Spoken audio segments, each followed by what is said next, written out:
வெளியூர் பயணமா ரிசர்வேஷன் கிடைக்கலையா படிக்கட்டு ஏறி இறங்க ரொம்ப சிரமமா இருக்கா டிராப் டாக்ஸி புக் பண்ணுங்க ஒரு வழி கட்டணம் மட்டுமே டிராप टैक्सी எங்கும் எப்போதும் माननीय सभापति महोदय इन्होंने अभी कहा कि देश में तकरीबन 11,000 जो संस्था है इससे जुड़ी तो मैं ये बताना चाहता हूं कि एनसीएल की 15,705 सहकारी संस्था अभी मेंबर बनी है और पूरे देश में सभी सहकारी समितियां जो है 15,000 इसकी 700 वो इसकी मेंबर है।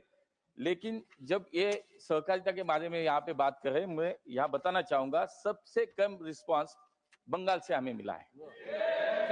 आज पूरी देश में अगर हम देखते हैं जो एनसीएल की जो मेंबर्स बनी हुई सहकारी संस्था है जो आज इसमें 5 डायरेक्टर जो है उसके बारे में इन्होंने पूछा है तो 5 डायरेक्टर है। छठा जो डायरेक्टर हो एनसीएल के एमडी है और एनसीएल मल्टी स्टेट सोसाइटी है, कोई कंपनी नहीं है, ये मल्टी स्टेट सोसाइटी है। तो छठा जो इसमें जो डायरेक्टर हो एमडी है। और आपने जो कहा कि ये कोई कोऑपरेटिव सोसाइटीज नहीं, तो मुझे लगता है कि ये सभी देश की ये तीनों संस्था जो हमने बनाई है उसमें जो मेंबर्स बनी है कम से कम 37,000 मेंबर्स बने, सभी कोऑपरेटिव सोसाइटीज मेंबर है उसके। और इससे जो लाभांश मिलता है, जो डिविडेंड मिलता है वो सीधा किसानों को मिलता है। ये हमारा उद्देश्य है और इसमें हम सफल हैं। The third supplementary, Mayank Kumar Naik.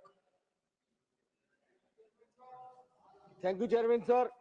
माननीय प्रधानमंत्री श्री मोदी जी के पहली बार ये सहकार मंत्रालय शुरू किया था और उसकी जिम्मेदारी माननीय अमित भाई शाह साहब को दी थी।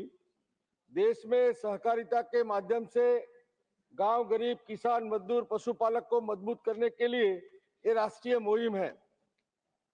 मैं माननीय मंत्री जी से पूछना चाहता हूं कि गुजरात में केंद्र सरकार और गुजरात राज्य सरकार मिलकर सहकारिता क्षेत्र में क्रांति ला रहे हैं, इसके ध्यान में रखते हुए एनसीईएल और एनसीओएल की क्या परिस्थिति है? माननीय सभापति महोदय, सहकारिता से दृष्टि से गुजरात एक अग्रणी राज्य है जिसमें हमने जो अभी 3 सोसाइटी जो मल्टी स्टेट बनाई है उसमें बहुत सारे मेंबर्स गुजरात से बने हैं।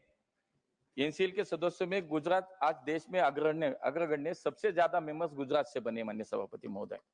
और इसे कम से कम करीब 4,000 सोसाइटीज जो गुजरात से एनसीएल की सदस्य बन चुकी है और उसमें से लगभग 2,300 सहकारी संस्थाएं एनसीओएल की भी सदस्य बनी है। मैं ये सदन को बताना चाहूंगा कि एनसीओएल अमूल के साथ मिलकर अपने ऑर्गेनिक उत्पादों जो किसानों के ऑर्गेनिक उत्पादों का ब्रांडिंग और मार्केटिंग भी गुजरात में आप कर रही है, जिससे किसानों को अपने उत्पाद का बाजार मूल्य से अधिक मूल्य मिल रहा है। इसके अलावा एनसीओएल गुजरात के प्रामाणिक जैविक किसानों के समूह को मार्केट सपोर्ट प्रदान करने की भी प्रक्रिया अभी शुरू कर रहे हैं।